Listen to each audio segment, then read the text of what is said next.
Assalamualaikum warahmatullahi wabarakatuh. Alhamdulillahirabbil alamin wal aqibatu lil muttaqin wala udwana illa 'alal dzalimin. Asyhadu alla ilaha illallah wahdahu la syarikalah al malikul haqqul mubin wa asyhadu anna muhammadan abduhu wa rasuluh arsalahu rahmatan lil alamin. Saudara sekalian, para pemirsa yang berbahagia, saat ini saya berada di SMK Muhammadiyah Mungkit, salah satu SMK Muhammadiyah di Kabupaten Magelang yang mendapatkan kepercayaan masyarakat cukup luas. Saudara sekalian yang berbahagia, dalam surat Al-Furqan ayat 74 Allah berfirman, yang redaksinya itu dalam bentuk doa yang dilantunkan oleh para hamba Allah yang beriman. Nah, doa ini sudah sangat familiar di kalangan orang-orang yang beriman. A'udzubillahi minasyaitonirrajim. Rabbana hablana min azwajina wa dzurriyyatina qurrata a'yun waj'alna lil muttaqina imama. Yang artinya, ya Tuhan kami, anugerahkanlah kepada kami istri-istri dan anak-anak yang menjadi penyejuk hati, yang sedap dipandang mata, yang senantiasa menyenangkan, dan jadikanlah kami sebagai imam atau pemimpin bagi orang-orang yang bertakwa. Nah, orang-orang yang beriman itu dalam membangun keluarga senantiasa berusaha semaksimal mungkin untuk terciptanya kedamaian, ketentraman, ketenangan, juga kebersamaan. Tetapi tidak cukup hanya dengan usaha saja. Doa itu sangat penting.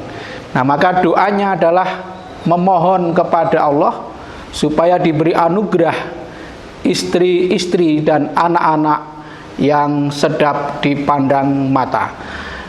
Nah, istri yang menyenangkan itu tidak sekedar istri yang taat saat diperintah, tidak sekedar yang menyenangkan ketika dipandang. Lebih dari itu adalah istri-istri yang ketika suaminya dalam keadaan tidak berdaya, mereka itu memberi motivasi, memberi semangat, dan seterusnya, sehingga tidak akan rela kalau sampai sang suami itu kelihatan tidak berdaya, baik secara psikis maupun non psikis. Itu peran istri sangat menentukan, karena seorang suami itu tidak akan ajak posisinya. Jadi kadang bergembira, kadang tidak bergembira, kadang bisa menyelesaikan masalah, kadang ada kendala untuk menyelesaikan masalah. Nah, di sini letak istri punya peran yang sangat menentukan, menguatkan ketika sang suami sedang tidak berdaya, sebagaimana yang dilakukan oleh Khadijah, istri Rasulullah Shallallahu Alaihi Wasallam. Ketika Nabi sedang gelisah, nah Khadijah lah yang memberi motivasi. Ketika Rasul membutuhkan dana untuk dakwah, Khadijah yang memberikan dana secukupnya untuk perjalanan dakwah sang suami. Jadi istri dalam hal ini sepatutnya adalah meneladani Khadijah itu. Sebaliknya, ketika suami kebablasan, maka fungsi istri menjadi pengendali, dalam istilah kendaraan sebagai rem. Nah, sehingga tidak akan kebablasan. si suami itu. Itulah hal yang sangat penting.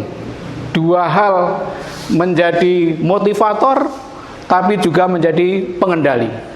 Kemudian yang ketiga, istri yang menyenangkan, yang sedap dipandang mata itu juga istri yang berfungsi sebagai pakaian bagi suami. Pakaian itu fungsinya untuk apa?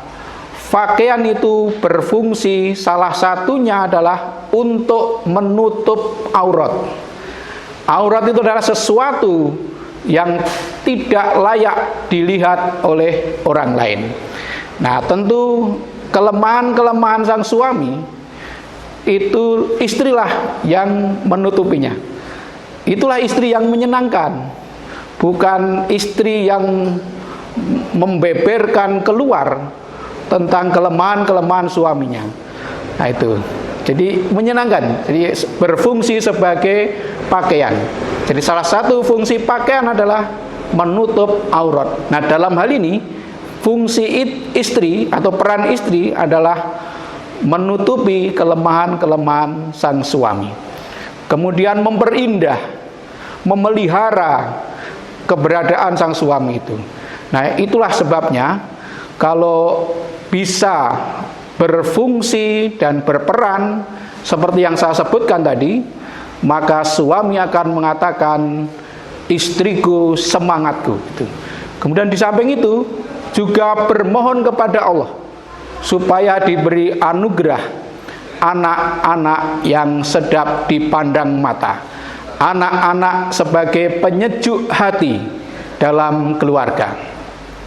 Nah, anak itu yang dimaksud tentu bukan anak-anak yang secara fisik menggembirakan, tidak sekedar itu. Itu salah satunya saja.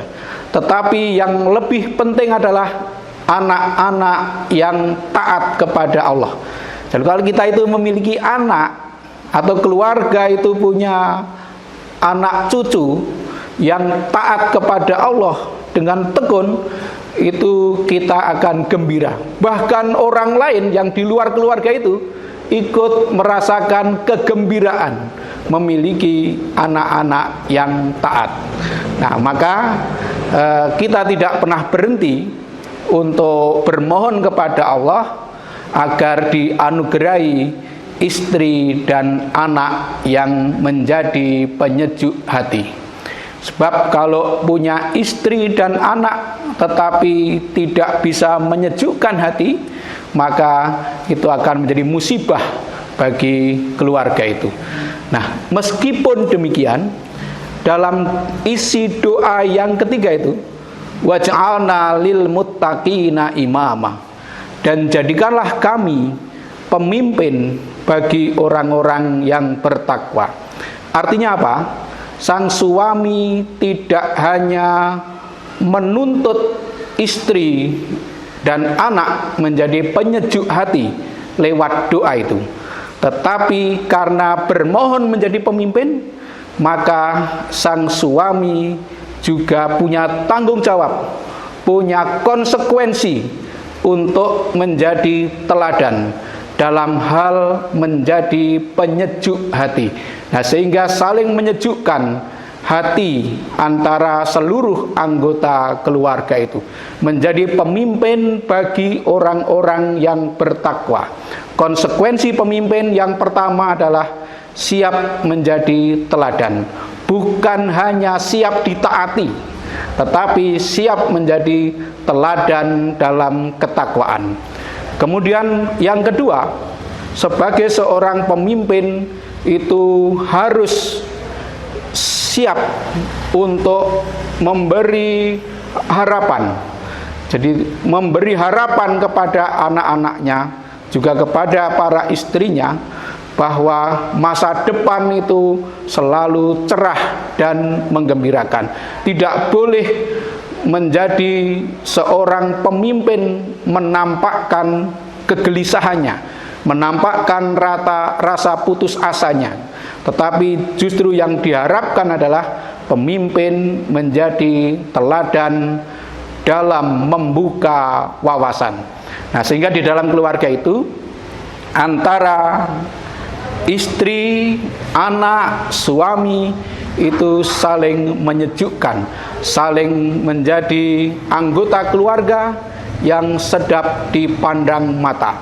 Nah, sehingga seorang suami akan selalu punya adagium, anak-anakku adalah harapanku, kemudian istriku adalah semangatku.